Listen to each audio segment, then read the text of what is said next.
মুখে দাঁত দিলেন কে? না অন্য কেউ দাঁত দিছে? কিন্তু এই দাঁত যখন ছোট আছিল, হুট করে 7 বছর বয়সে দাঁত হুলুল করে লড়ে পড়ে গেছে, তখন আমি আপনি দাঁত তুলে নিলাম, মায়ের কাছে দৌড়ে গেছি। মা যা বলেছে, মা আমার দাঁত পড়ে গেছে। মা তোর মা বলেছে, বাবা ওই দাঁত ইন্দুরের খুনত দে, দিয়ে তুই ইন্দুরে ক তোর দাঁত আমাকে দে, আমার দাঁত তুইলে। কে ইন্দুরের দাঁত রেলগাড়ির চাকা কি গরুর গাড়ি ছবি? তুই কোন সাহসে মা হয় এই কথা বলো? ওই সময় মার বলা উচিত ছিল, তোমার যেহেতু 7 বছর বয়স, বাবা আসো আমার সাথে ওযু করো, তোমার যেহেতু দাঁত আল্লাহ দেশে নরম দাঁত, সেটা ফেলে দিয়ে আবার শক্ত দাঁত দিবি, তুমি এই দাঁতটা শিশির মধ্যে থও, আর আমার সাথে 2 রাকাত শুকরিয়াতার নামাজ পড়ে বলো, আল্লাহ তুমি যে দাঁত দিয়েছিলে পুঁয়ের শাক দেয়া খালি পোলা খিচড়ি খেয়েছি, আল্লাহ আমি তো শক্ত কিছু খেতে পারবো না, অতএব এই দাঁত ফেলে দিয়া তুমি আমাকে এমন সুন্দর 1 পাটি দাঁত দাও, 2 পাটি দাঁত দাও, যে দাঁতের মধ্যে বের দাঁত নাতে না হয়, দাঁতের দাঁতে পোকা না লাগে। তুমি বুদ্ধি শুদ্ধি না পায় করতে খুন্দর দিয়ে ক ইন্দুর তোর দাঁত আমাকে দে। আবার কোনো কোনো মাও কাছে পানির মধ্যে ফেলে দেয়া পুঁটির মাছ, তোর দাঁত আমাকে দে, আমার দাঁত তুইলে। কি ভাই কি দাঁত? মানুষের মুখে কয়টা দাঁত? হ্যাঁ তোর কয়টা? আয়না দিয়ে ভালো করে গুনিছেন কেউ, লোক দিয়ে কেউ গনেননি, খালি শুনে শুনে এনে গনেন না কে? কাল আয়না দিয়া দাঁতগুলোর সাইজ দেখেন, সামনে 4টে দাঁত আছে কোদালের মতো দাঁত, কোদালের মতো, খালি পিঁপা কাটে, নারকেল কাটে আর কলা কাটে, এগুলো দিয়ে এই কাটে ছেড়ে দেয়, পরে সাইডের দাঁত চাবি শেষ করে ফেলে দেয়। কতক্ষণ দেখা? এরপরে এই 4টে দাঁতের পরে আরো 4টে দাঁত আছে, 2 পাটির 2 দিকে 4টে দাঁত। এই দাঁতগুলো হচ্ছে চোকা স্টার মার্তুলের মতো। আল্লাহ ইচ্ছা করলে ওই সব দাঁতও এই কোদালে দিতে পারতেন, কিন্তু দেননি কেন? আল্লাহ জানে আমার এই বান্দাগুলি গরুর গোশত কামড় দিয়ে ছিঁড়া খাবে, যদি দাঁত কোদালের মতো দিই দাঁত থেকে ফসকে যাবে। আল্লাহর কি কুদরত, চোখা দাঁত দিছে, কামড় দিছে, খালি আটকে গেছে, নিচকার চোখা উপরকার চোখা, একবার 4টে দাঁত বেজে গেছে। কতক্ষণ দেখা? এই দাঁত দিয়ে যদি গোস্ত টান দিয়ে ফসকে আসতো, ঝোল দিয়ে মানুষের চোখ কানা হতো।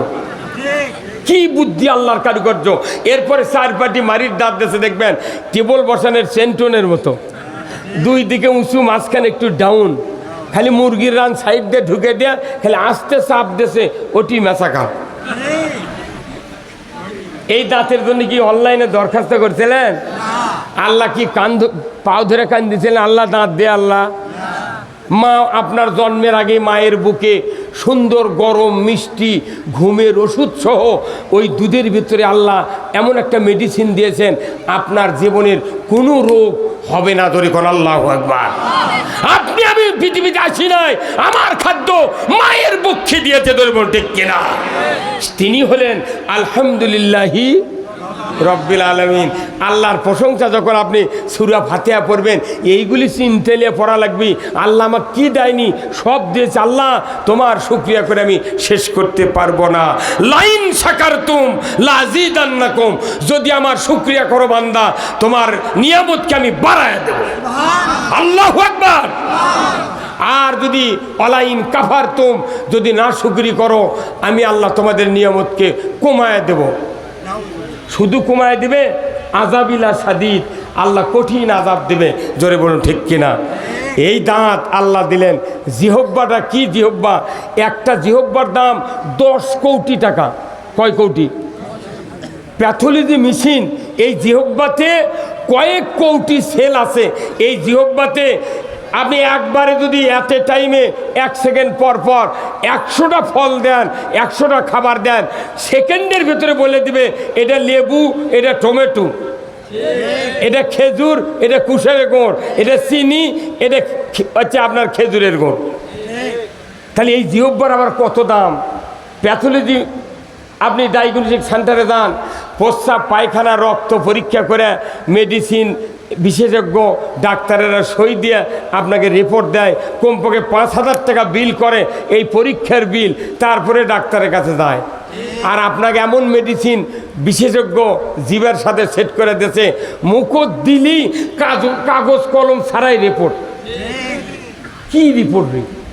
এই জিভে মুখত দিয়ে আল্লাহ আপনাকে ছেড়ে দিছে, তুই আমার জিকির করবু, আর সেই জিকির না জোরে করবার করছি, তাই কেউ কেউ মুখ লোকে তাই গা জানেন এই জিকিরের কত দাম। আমার নবী বলেছেন, দুনিয়ার জমিনে মুমিনগণ যদি একত্রে বসে জামাতবদ্ধভাবে বসে যদি তৌহিদের কালেমার জিকির করে, আমার নবী বলেছেন আরশে আজিমে একটা নূরের খুঁটি আছে, ওই খুঁটির সাথে সাথে থরথর করে কাঁপতে থাকে।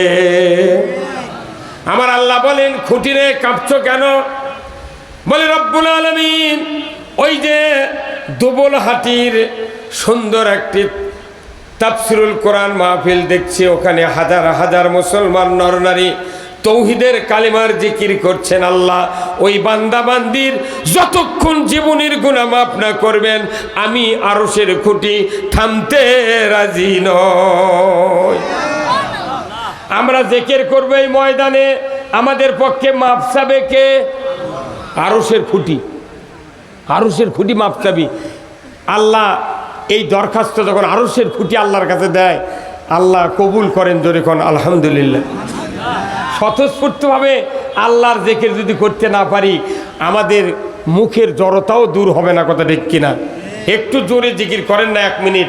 লা ইলাহা ইল্লাল্লাহ, জোরে লা ইলাহা ইল্লাল্লাহ, জোরে লা ইলাহা ইল্লাল্লাহ, জোরে লা ইলাহা ইল্লাল্লাহ। আমি না করলে আপনারা কন্যা বাড়ি লা ইলাহা ইল্লাল্লাহ রাসূলুল্লাহ সাল্লাল্লাহু আলাইহি সাল্লাম জলিলুল কদর হযরতে মূসা আলাইহিস সালাম আল্লাহর দরবারে গেলেন তুর পর্বতে। নবীজি বললেন, রব্বুল আলামিন, ও আরশের মালিক আল্লাহ, আপনার কাছে আমার একটি দরখাস্ত। বলে, কি দরখাস্ত? রব্বুল আলামিনের নবী বলেন, মূসা আলাইহিস সালাম, আল্লাহ আমাকে একটা নতুন একটা বাক্য শিখায়া দেন, যে বাক্য দুনিয়ার কেউ তেলাওয়াত করেনি, কেউ মুখ দিয়া জবানে উচ্চারণ করে নাই। আল্লাহ বললেন, মূসা রে, তুমি কালেমা পড়ো, লা ইলাহা ইল্লাল্লাহু মূসা কালিমুল্লাহ। আল্লাহ নবী মূসা আলাইহিস সালাম বলে, আল্লাহ লা ইলাহা ইল্লাল্লাহ আদম থেকে শুরু করে আমি নবী পর্যন্ত তো সবাই পড়েছে, এটা ছাড়া কোন নতুন বাক্য আছে নাকি? আল্লাহ বললেন, মূসা সাবধান হয়ে যাও, খবরদার খবরদার, কার সাথে তুমি কথা বলছো তুমি জানো না? এই তৌহিদের কালেমার কত দাম তুমি কি জানো? আমার নবী মূসা আলাইহিস সালাম বললেন, ও আল্লাহ পাক, কি মর্তবা আমি তো বুঝি নাই। আল্লাহ বললেন, মূসা তুমি জানো না এই তৌহিদের কালেমা লা ইলাহা ইল্লাল্লাহ যদি দাড়িপাল্লার একদিকে দেওয়া হয় আর তামাম পৃথিবীর আসমান জমিনে যা কিছু আছে যদি এক পাল্লায় দেওয়া হয়, তুমি শুনে রাখো রে মূসা, তোমার তৌহিদের কালেমার পাল্লাটাই ভারী হয়ে যাবে। বেশি বেশি জিকির করার কথা নবীজি বলেছেন, আল্লাহর নবী বলেছেন, আহাব্বুল কালামে ইলাল্লাহি আরবা, 4টি বাক্য আল্লাহর কাছে সবচেয়ে প্রিয়। ধরে কোন সুবহানাল্লাহ। কয়টি কথা? 4টি কথা কার কাছে প্রিয়? আল্লাহর কাছে প্রিয়। আল্লাহ নবী বলেছেন, আহাব্বুল কালামে ইলাল্লাহি আরবা, 4টি কথা আল্লাহর কাছে সবচেয়ে প্রিয়। 1 নম্বর হলো সুবহানাল্লাহ, 2 নম্বর হলো আলহামদুলিল্লাহ, 3 নম্বর লা ইলাহা ইল্লাল্লাহ, 4র্থ নম্বর হলো আল্লাহু আকবার। এই 4টা কথা আল্লাহর কাছে প্রিয়। কিন্তু এই 4 কথা যখন কবার লাগে, একদল খেপে আর একদল মুখ বন্ধ করে থাকে। নবী কাছে এই 4টা কথা আল্লাহর কাছে সবচেয়ে প্রিয়। আল্লাহু আকবার বললে আল্লাহর বরত্ব প্রকাশ করা হয়। ও রব্বাকা ফাকাব্বির, আল্লাহ নিজে বলছেন সূরা মুদ্দাসসিরের ভেতরে, বান্দা আমার বরত্ব তোমরা প্রকাশ করো। আল্লাহু আকবার। তাহলে এই 4টা কথা আমরা কি সব সময় বলতে পারবো না?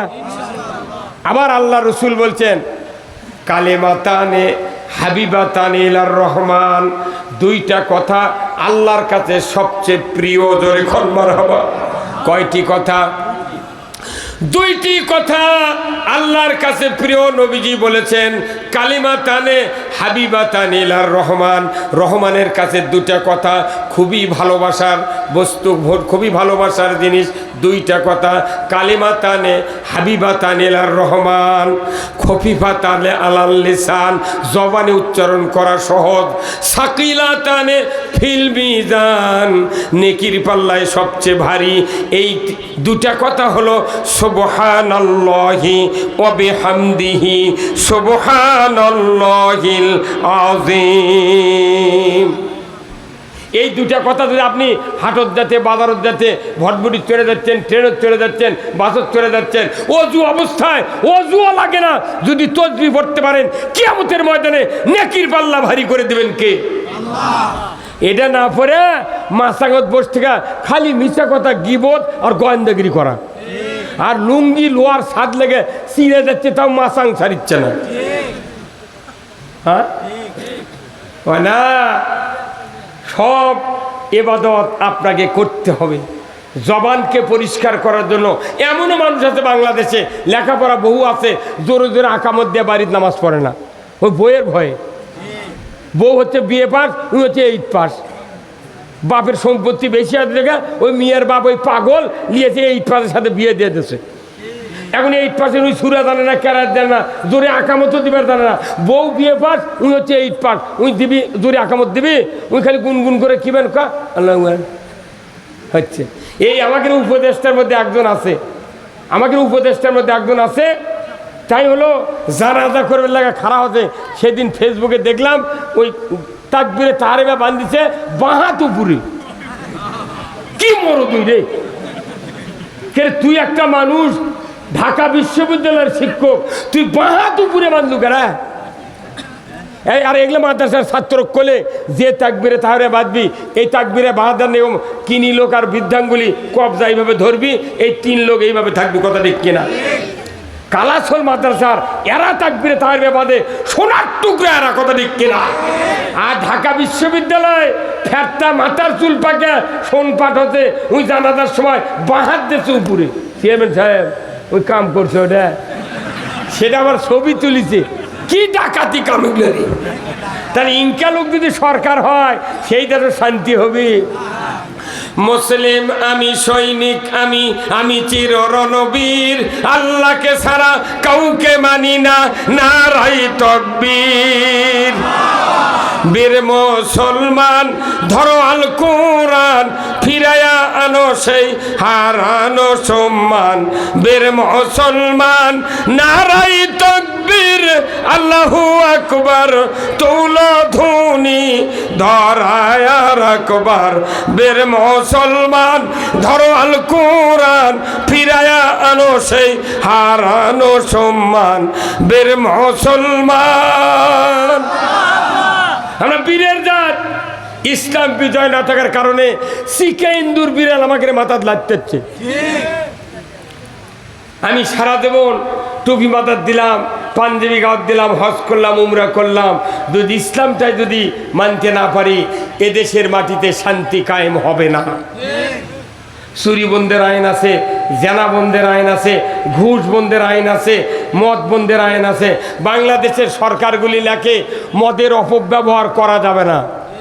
তার মানে কি বেশি খাওয়া যাবে না, কম খাওয়া যাবে? তাহলে এই কথা কয় হ্যাঁ, মদ হারাম। সূরা মায়দার 90 নম্বর আয়াতে আল্লাহ বলছেন ইন্নামাল খামরু ওয়াল মাইসিরু ওয়াল আনসাবু ওয়াল আজলামু রিজসুম মিন আমালিশ শায়াতিন ফাস্তানিবুহু লাআল্লাকুম তুফলিহুন। আজকে বাংলাদেশে সবচেয়ে ইয়াবা আসক্ত, হেরোইন আসক্ত, মাদকাসক্ত এই হলো যুবক সমাজ বেশি হচ্ছে। এদের আইন নাই, এদের আইন নাই। এমনও দিন গেছে 16 বছরে পুলিশেরা যুবক ধরে পকেটের মধ্যে ওরাই ইয়াবা ঠুকে দিয়ে ওরাই মামলা দিচ্ছে। হ্যাঁ কত কোন টাকা? এই যুবক ভাই কত কোন টাকা? ওরাই হাতে হাতে ওরাই ঢুকে দিচ্ছে, দিয়ে করছে ইয়াবা পাওয়া গেছে, 4টে বড়ি পাওয়া গেছে। আল্লাহ কোরআনে বলছেন মাদক যারা সেবন করে এদের বিচার হলো 80টা বেত্রাঘাত করতে হবে। কয়টা? 80টা বেত্রাঘাত মানে কি? এক বাড়ির ওজন হবে 10 কেজি। কয় কেজি? 10 কেজি ওজন হবে এক বাড়ি। 50 বাড়ি দিলে 50 দোকানে কত ধরা হয়? 100 ধরা ওর পেটত পড়বি, ওটি তোলে পড়বি। আর আমার দেশে বিচার করে কি, যদি কেউ জানা করে অবিচার অকাম কুকাম করে তাহলে হুজুরা ফতুয়া দেয় 10টা বাঁশের কুঞ্চি কাটিয়া একখান্তি বান্ধিয়া আস্তে আস্তে গাঁত বাড়ি দিচ্ছি আর গা চুলকে দিচ্ছি। কথা কর মিয়া, বিচার সব জায়গায় দুর্নীতি ঢুকে গেছে, সব জায়গায় দুর্নীতি। এইগুলি বিচার ব্যবস্থা যদি সমাজে না হয় সমাজ পরিবর্তন হবে না। আপনি আমি বক্তৃতা করে কি করব? যে দেশে বলেন, যে দেশে 90,000 মাদ্রাসা, 8,20,000 শিক্ষক শিক্ষিকা, 20,000 আছে পীর, 3 কোটি জাকের, 1 লক্ষ বক্তা, 15 কোটি শ্রোতা, এরপরে তবলিগের লোক আছে 2 কোটি 4 লাখ, এরপরে 20,000 পীরের 3 কোটি জাকের, এরপরে 90,000 মাদ্রাসার 8,20,000 শিক্ষক শিক্ষিকা, 5,12,000 মসজিদের ইমাম, 5,12,000 মসজিদের মুয়াজ্জিন। কোনো ইমামের 2টা বউ আছে, কোনো বক্তার 4টে পরিমাণ বউ আছে, কোনো বক্তা আছে জিটি যায় সেটি লিখা করে। হ্যাঁ কথা কোন টাকা? আমার একটা কথা কোন টাকা? তাহলে এই লোকগুলা এত মানুষ হজ করে, হাজি আছে বাংলাদেশে 25,11,974 জন হাজিয়ার হাজার নিয়ে আছে। তারপরে বলুন তো বাংলাদেশে নামাজি বেশি না বেনামাজি বেশি? হ্যাঁ সবাই চিৎকার করে কোন কি বেশি? বেনামাজি বেশি। কোনটি নামাজি? মরদ নামাজি, ওর বেটায় নামাজ পড়ে না, উনি কোথায় নামাজি বেশি। কথা কোন টাকা? শুক্রবারে 10 আনা মানুষ খালি জুম্মার নামাজ পড়ে, তার নামাজি বেশি হলো কেমনে? ওলে পাম দেওয়ার কামবাজিতে এতগুলো প্রতিষ্ঠান ধর্মীয় চলতেছে, নামাজি বেশি নয় বেনামাজি বেশি। কারণ কি? নামাজ যারা কায়েম করবে সেই জায়গার থেকে নামাজ কায়েম হয় না। কোরআন শরীফ আল্লাহ বলছেন কে নামাজ করবে কায়েম, এই দায়িত্ব কাকে দেওয়া হলো? আল্লাহ স্বয়ং কোরআনে নাজিল করে দিয়েছেন। জোরে বল আল্লাহু আকবার। আমার ভাইরা, আল্লাহ রাব্বুল আলামিন কোরআনুল কারীমে বলছেন সূরা আল হজ 41 নম্বর আয়াত, আল্লাযীনা ইম্মাক্কান্নাহুম ফিল আরদ আকামুস সালাতা ওয়া আতাউজ যাকাতা ওয়া আমারু বিল মারুফ ওয়া নাহু আনিল মুনকার ওয়া লিল্লাহি আকিবাতুল উমুর। আবার আল্লাহ বলছেন, ও পৃথিবীর মুসলমান, যদি তুমি কোনো ভূখণ্ডের প্রধানমন্ত্রী হও, সরকার হও, প্রেসিডেন্ট হও, ক্ষমতায় যাও, তুমি যদি মুসলমান হও, তোমার উপর আমার সবচেয়ে বড় ধরনের একটা আদেশ জারি করা থাকলো, তুমি ক্ষমতায় যাওয়ার সাথে সাথে 4টা আইন চালু করবে। 1 নম্বর নামাজ কায়েম করবে, 2 নম্বর যাকাত আদায় করবে, 3 নম্বর ন্যায়ের আদেশ করবে, 4র্থ নম্বর অন্যায়ের বারণ করবে। আমার আল্লাহ বলেছেন ওয়ালিল্লাহি আকিবাতুল উমুর, আমার পক্ষ থেকে বড় ধরনের একটা আদেশ তোমাদেরকে দিয়ে দিলাম। নামাজ কায়েম করবে সরকার। কার কথা? সরকার করবে নামাজ কায়েম, এটা আল্লাহ বলেছেন। এখন আমরা বক্তৃতা দিয়ে, আযান দিয়ে, তবলিগ করে আর দাওয়াত দেওয়া যাবে, কিন্তু নামাজ কায়েম হবে না। নামাজ কায়েম করে সরকার, কে বলেছেন? যে সেই সরকার যদি কায়েম না হয়, আমাকে বক্তৃতা দেওয়া চিল্লি সার কি?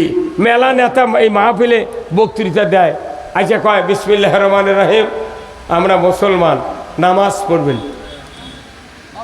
খোঁজলে বাড়িতে দেখেন ওই অজুই করে না, এই ভোটের জন্য এটি করছে নামাজ পড়বেন। কত কন না আমিয়া? নামাজ কায়েম করবে সরকার। আল্লাহ বলেছেন নামাজের আইন কায়েম করতে।